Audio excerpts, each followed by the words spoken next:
ഉണ്ടാകും എന്നുള്ള കാര്യം സംശയമില്ല. ഇപ്പൊ രക്ഷപ്പെട്ടു എന്നാൽ ആരെങ്കിലും വിചാരിക്കുന്നുണ്ടെങ്കിൽ ആ പൂതി അങ്ങ് മനസ്സിൽ വെച്ചാൽ മതി എന്നുള്ള കാര്യം വിനീതമായിട്ട് അവരെ ഓർമ്മിപ്പിക്കാൻ ഈ അവസരം വിനിയോഗിക്കുകയാണ്.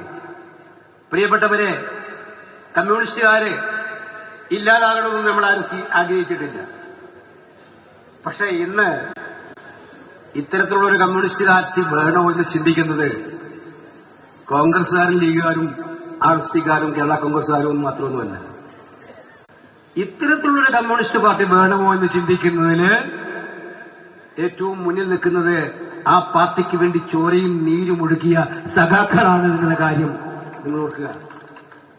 ശരത് ലാലിന്റെയും കൃപാഷിന്റെയും പ്രിയപ്പെട്ട ജീവൻ നൽകിയ നാട്ടിൽ നിന്നാണ് ഞാൻ സംസാരിക്കുന്നത്.